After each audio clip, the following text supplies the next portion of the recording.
Il est 6h30 et vous suivez le journal sur RTI 1. Bonjour à tous et bienvenue.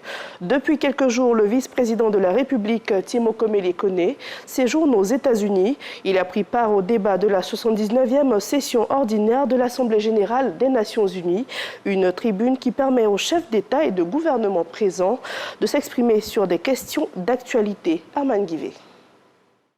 Le débat général de la 79e session ordinaire de l'Assemblée générale de l'Organisation des Nations unies, ouvert à New York, aux États-Unis. Au nombre de délégations venues des 4 coins du monde pour y prendre part, figure la délégation ivoirienne conduite par le vice-président de la République, Timoko Mele-Kone. Le thème de cette 79e session ordinaire de l'Assemblée générale de l'Organisation des Nations unies, ne laisser personne de côté, agir ensemble pour la paix, le développement durable et la dignité humaine des générations présentes et futures. Une cérémonie d'ouverture marquée par la présentation du rapport annuel d'activité du secrétaire général de l'ONU, Antonio Guterres, dans lequel il dépeint un tableau sombre de l'avenir de la planète et invite les dirigeants à agir sans délai. Son constat de l'évolution du monde est le suivant: les divisions géopolitiques continuent de s'aggraver, la planète continue de se réchauffer, les guerres font rage avec l'apparition de nouvelles armes et une résurgence des menaces nucléaires. Face à ces défis sans précédent et qui exigent des solutions mondiales, Antonio Guterres invite les États membres de l'ONU à s'approprier les décisions du sommet de l'avenir, organisé en prélude au débat général, pour notamment réformer l'ONU et revitaliser le multilatéralisme. Premier intervenant sur la liste au cours du débat général, le président brésilien Lula da Silva. Pour lui, la réforme de l'ONU s'impose pour mieux affronter les défis actuels et futurs. Il exhorte ses pairs à ne pas attendre une nouvelle tragédie mondiale, à l'image de la Seconde Guerre mondiale, avant de mettre en place un nouveau modèle de gouvernance. Notons qu'en marge de la plénière du débat général, le vice-président de la République, Timoko Mele-Kone, a procédé au nom du chef de l'État, Alassane Ouattara, à la signature de l'accord se rapportant à la Convention de l'ONU sur le droit de la mer et portant sur la conservation et l'utilisation durable de la diversité biologique marine des zones ne relevant pas de la juridiction nationale. Et dans l'actualité au plan national, la Côte d'Ivoire a célébré hier la journée mondiale contre le travail des enfants. Et cette cérémonie a été présidée par la première dame Dominique Ouattara. À cette tribune, la première dame est revenue sur son engagement envers la lutte contre le travail des enfants. Elle a aussi annoncé une baisse significative du taux de prévalence nationale qui est passé de 2012 à 2021 de 39 à 21,6%. Les détails avec David Soyo. Militante des droits des enfants, la première dame de Côte d'Ivoire, Dominique Ouattara, participe à la célébration officielle de la Journée mondiale contre le travail des enfants. Une célébration pour sensibiliser le public et à appeler à des actions concrètes pour l'éradication du travail des enfants. Instituée depuis 2002 par l'Organisation internationale du travail, les institutions partenaires dans la lutte reviennent sur les actions menées sur le plan international et national pour éliminer ce phénomène. L'événement de ce jour consacre la célébration du 25e anniversaire de l'adoption de la Convention 182 de l'OIT sur les pires formes du travail des enfants. Cette convention a été, en 2020, la première convention de l'OIT à être universellement ratifiée, c'est-à-dire ratifiée par tous les pays du monde. Cette ratification universelle a permis de renouveler le momentum et d'attirer encore une fois l'attention de l'opinion publique sur l'ampleur du travail des enfants et d'appeler à des actions concrètes en vue de son élimination. La Côte d'Ivoire se distingue parmi les pays de la sous-région par sa volonté politique, son appropriation nationale, ses innovations porteuses et les nombreux partenariats entre acteurs publics et privés pour lutter contre ce fléau. Madame la Première Dame, le travail des enfants au niveau mondial est en hausse pour la première fois depuis 20 ans. Contrairement aux tendances mondiales, la Côte d'Ivoire montre des progrès grâce aux efforts du gouvernement. Pour le ministre de l'Emploi et de la Protection sociale, plusieurs projets ont été réalisés pour mettre fin à cette pratique. Des actions à mettre à l'actif de la Première Dame, par ailleurs président du comité de surveillance des actions de lutte contre la traite, l'exploitation et le travail des enfants. La volonté politique manifeste du président de la République, son Excellence M. Alassane Ouattara, et le leadership de la Première Dame, Mme Dominique Ouattara, ont permis au gouvernement, aux parties prenantes de construire des dispositifs et les mécanismes opérationnels visant à lutter très efficacement contre ce phénomène. Nous pouvons ainsi nous réjouir de ce que la lutte contre le travail des enfants soit une vraie réalité à succès dans notre pays. Dans sa politique de lutte contre le travail des enfants, la Côte d'Ivoire a fait le choix d'une approche humaniste, basée sur des stratégies d'intervention ciblées et surtout la participation inclusive et collaborative de l'ensemble des parties prenantes. Sous des acclamations bien nourries, la première dame de Côte d'Ivoire annonce une baisse significative du taux de prévalence nationale du travail des enfants.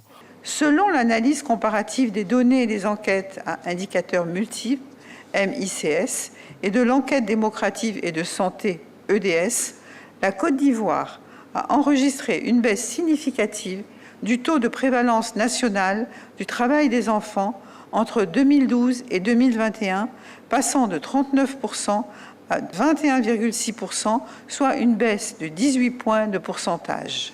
Dans le secteur spécifique du cacao, selon l'étude de NORC de l'Université de Chicago, réalisée en 2019, le travail des enfants a été réduit de 32% entre 2014 et 2019 dans les communautés productrices de cacao qui ont bénéficié d'actions intensives de remédiation.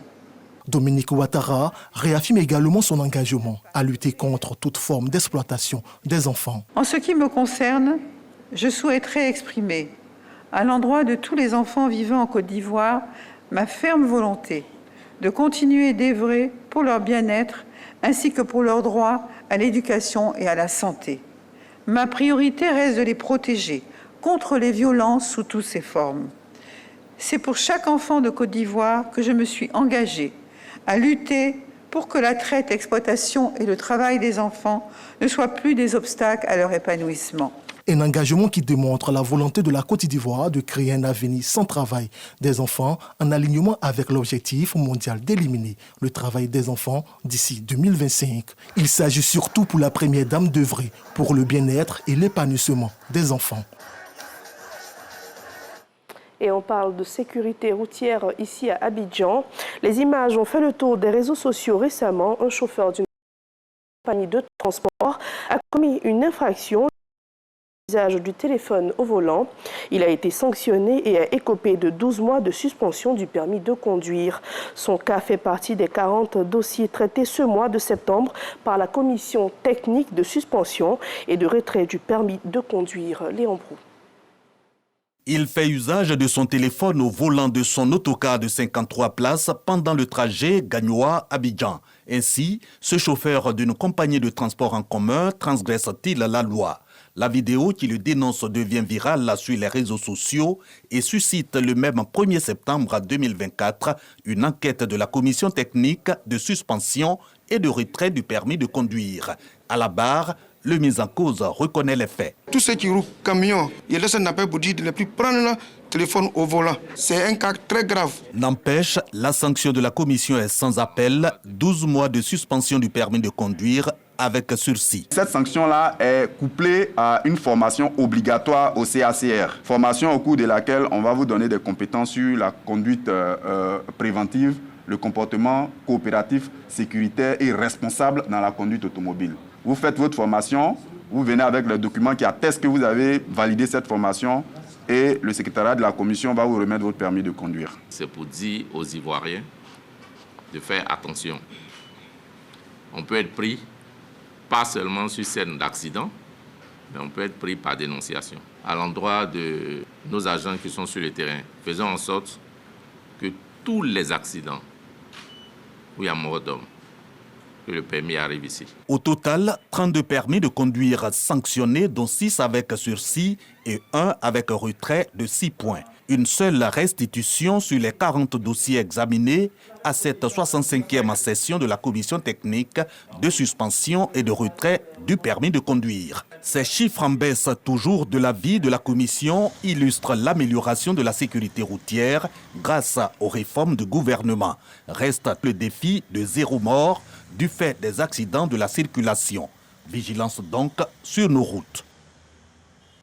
Vous allez le voir jusqu'au 29 septembre prochain. Les agents de l'ONESI vont sillonner les communes d'Abidjan ainsi que les villes de l'intérieur du pays. Cette action fait partie de l'opération spéciale d'enrôlement des cartes nationales d'identité initiée par l'institution. Et l'objectif est clair, faire enrôler un maximum de personnes dès l'âge de 5 ans. Les parlementaires RHDP du Tchologo veulent faire de la lutte contre l'orpaillage clandestin l'une de leurs priorités. Ils ont visité l'un des sites qui abrite cette pratique illégale et ils se sont exprimés au micro de Kader Sogodogo. Voici ce qui reste d'un site après la visite des orpailleurs clandestins. Des trous et du matériel abandonné. C'est clair. Après le passage de ces pilleurs, culture, élevage, les vieux de l'économie locale ne seront plus possibles ici, à Koko, un village de la sous-préfecture de Sikolo. Nous sommes dans le département de Congo. Ce qui se passe dans ce village se retrouve un peu partout en Côte d'Ivoire. Une réelle préoccupation pour le groupe parlementaire RHDP à l'Assemblée nationale qui est sur le terrain pour toucher du doigt certaines réalités. Population et élus locaux saluent la démarche. Les gens ne respectent pas les termes des contrats, les gens ne respectent pas ce qui est écrit dans les autorisations. Après l'exploitation, ils ne font rien pour réparer les sols. Ils ne respectent pas les contrats en quelque sorte. Donc l'orpaillage, ici, nous n'en voulons pas. Ce que nous venons de voir est choquant. C'est révoltant. Des trous de 10 mètres, de 15 mètres de profondeur, ouverts à tout vent. Partout. Dans la zone ici, tout récemment, il y a un enfant qui est tombé dans un trou et il est décédé. Donc tout cela nous interpelle. Encore que les choses ne se font pas conformément à la loi. Tous les députés sont venus voir, ils ont vu l'étendue des dégâts. Et je pense que les autorités compétentes prendront les dispositions qui s'imposent dans pareilles circonstances. Le porte-parole du groupe parlementaire RHDP à l'Assemblée nationale, le député Nélor Aouili Kwasi François rassure les populations que des lois pour éviter l'orpaillage clandestin ont été votées. Le gouvernement a mobilisé également les forces de l'ordre pour sévir. Il est rejoint dans ses propos par le président du groupe parlementaire. L'orpaillage clandestin est un drame. L'environnement que nous avons visité est complètement en danger, d'abord pour les hommes, les animaux également. Donc il faudra que nous fassions quelque chose pour interdire ou limiter au maximum cette activité. Cette mission du groupe parlementaire RHDP à l'Assemblée nationale se situe dans le cadre du contrôle de l'action gouvernementale. Prochaine étape, Kafolo, toujours dans le département de Congo. Cette fois, il sera question de lutte contre le terrorisme et les investissements réalisés dans ce sens par le gouvernement. C'est une première pour la KIDP. L'organisme a initié depuis ce 26 septembre les journées du droit d'accès à l'information publique. Pendant 2 jours, les réflexions vont porter sur les enjeux et les défis.